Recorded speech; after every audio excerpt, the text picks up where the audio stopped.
नमस्ते बच्चों। First video में हमने पार्ट 1 बरसते बादल कविता का भावार्थ पढ़ा था। आज के इस वीडियो में हम पार्ट 1 बरसते बादल के प्रश्नोत्तर और व्याकरण यानी ऑब्जेक्टिव को समझेंगे। आज हम उन प्रश्नों के उत्तर को जानेंगे जो हमारी पाठ्य पुस्तक में नहीं होते हैं, लेकिन परीक्षा के समय प्रश्नों की शब्दावली बदलकर प्रश्नों को पूछा जाता है। तो आइए आज हम उन प्रश्नोत्तर को लिखेंगे, समझेंगे और जानेंगे। पहला प्रश्न है, धरती की शोभा का प्रमुख कारण वर्षा है। इस पर अपने विचार बताइए। यानी धरती की शोभा का प्रमुख कारण वर्षा होती है। क्यों होती है वो हम जानेंगे।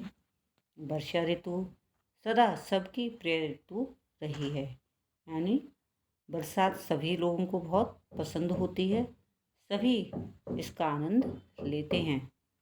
सावन के महीने में वर्षा होती है, यानी वर्षा ऋतु का सीजन सावन मास में आरंभ होता है।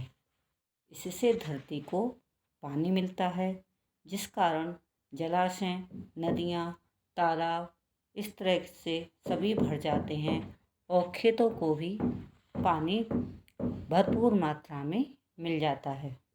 धरती पर स्थित प्राणी मात्र को जीवन दान मिलता है। यानी धरती पर जितने भी प्राणी जीव जंतु होते हैं सभी वर्षा के पानी से तृप्त होते हैं और अपने जीवन को आनंदित करते हैं। पेड़ पौधे भी हरे भरे हो जाते हैं, सारी प्रकृति भी हरियाली से भर जाती है। मिट्टी के कण कण से नव कोमल अंकुर फूटते हैं। ऐसे समय में जो भी मिट्टी के अंदर कोई भी बीज या कुछ पेड़ों का फल इत्यादि होता है उसमें भी अंकुर फूटने लगते हैं और वर्षा का पानी पाकर वह बड़े हो जाते हैं, मीन्स ग्रो करने लगते हैं। खेतों में अच्छी फसलें होती हैं क्योंकि खेतों में पानी की आवश्यकता अधिक होती है। सभी प्राणी खुश होकर विविध स्वरों में अपना आनंद प्रकट करते हैं। यानी सभी प्राणियों से मतलब है जिसका जैसा स्वभाव है उस स्वभाव के अनुसार वह अपनी प्रसन्नता को प्रकट करता है। इस प्रकार हम कह सकते हैं कि वर्षा के कारण धरती की शोभा बढ़ जाती है और प्राकृतिक वातावरण सुंदर लगने लगता है। तो बच्चों ये पहले प्रश्न का उत्तर था। दूसरा प्रश्न है आपका, बरसते बादल कविता में कवि ने विभिन्न प्राणियों की क्रियाओं का किस प्रकार उल्लेख किया है। यानी कवि ने प्राणी किस प्रकार से अपनी खुशी का उल्लेख करते हैं वह इस उत्तर में बताया गया है। तो कवि सुमित्रा नंदन पंत जी सावन के महीने में होने वाली वर्षा ऋतु के बारे में और उसमें प्राणियों के खुशी का आह्वान करने के बारे में बताते हैं। वे कहते हैं कि वर्षा जब होती है तो मेढक टर की आवाज़ करते हैं। यानी मेढक टर टर करने लगते हैं। झिंगुर, जिसे झिल्ली भी कहा जाता है, जो कि सीलन और नमी के कारण उत्पन्न होते हैं, वह भी आवाज़ करने लगते हैं। मोर पक्षी वह खुशी के कारण चारों तरफ नाचने लगता है। चातक पक्षी का समूह मिलकर के वर्षा की पानी की बूंदों के लिए पीने को तैयार हो जाता है। सोन बालक नामक पक्षी भी भीगने के कारण अत्यंत खुश होता है और आनंदित होकर चिल्लाने लगता है। आकाश में चारों ओर बादल छा जाते हैं जो कि गर्जन करने लगते हैं, यानी तेज तेज आवाज़ करने लगते हैं। इस प्रकार बच्चों दूसरे प्रश्न के उत्तर में सभी प्राणी अपनी क्रियाओं के बारे में दर्शाते हैं। अब बच्चों हम प्रश्न नंबर 3 को जानेंगे।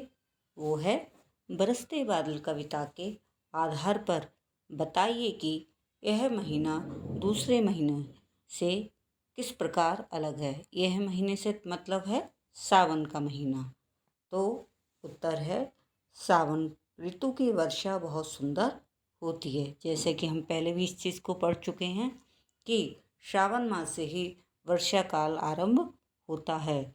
इस ऋतु में भी मेघ झमझम बरसने लगते हैं। ऐसा लगता है कि पेड़ों से छनकर बूंदें छम छम नाच रही हैं। यानी जब वो पेड़ों से टकराती हैं तो उनकी आवाज़ ऐसा लगती है जैसे छम छम करती हुई आ रही है। धरती पर गिरती बूंदों में भी संगीत सुनाई देता है। यानी ऐसा लगता है जैसे वह भी कोई गीत गा रही हैं। बादलों के हृदयों पर बिजली चमचमाती है। वर्षा के कारण चारों ओर अंधेरा हो जाता है। कारण बादल काले काले होते हैं, वह सूर्य को ढक लेते हैं, जिसके कारण चारों तरफ अंधेरा छा जाता है। लोगों के मन में तरह तरह के वर्षा को लेकर विचार आने लगते हैं।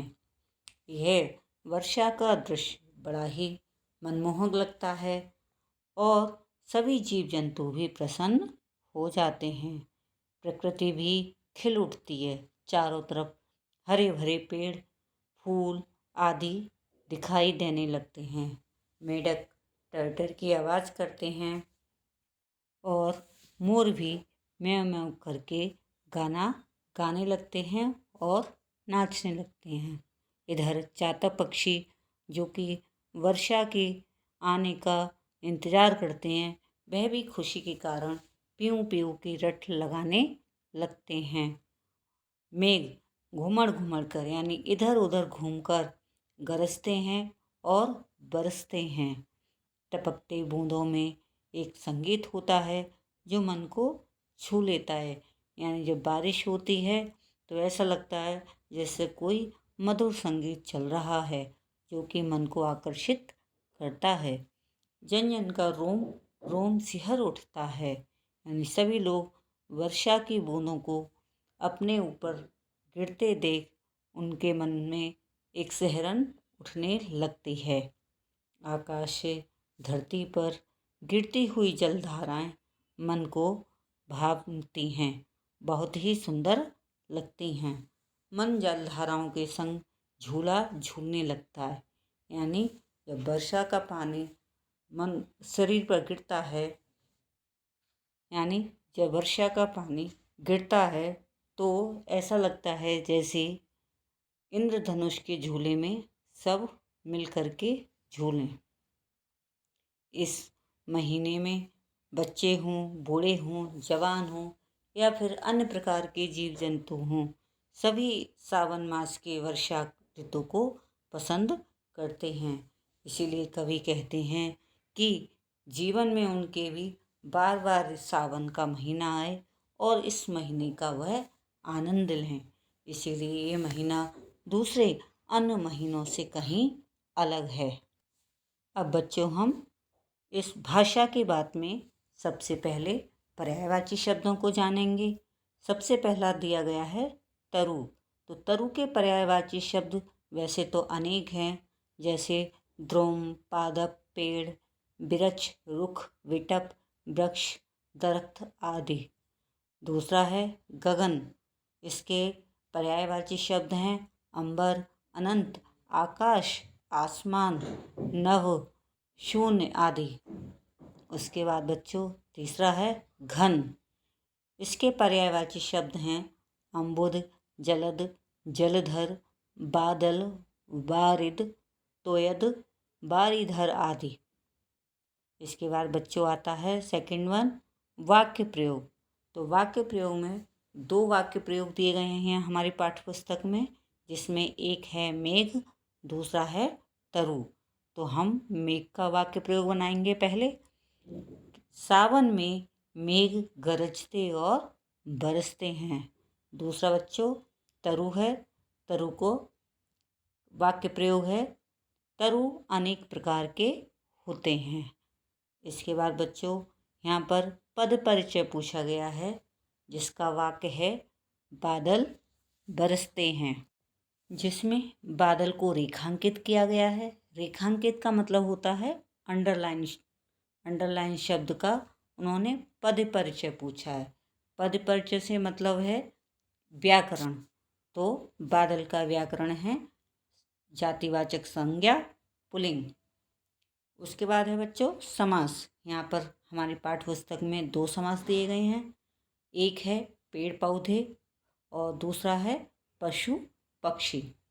पेड़ पौधे का हम समास विग्रह करने पर पेड़ और पौधे लिखेंगे, जिसका समास रूप है द्वंद्व समास।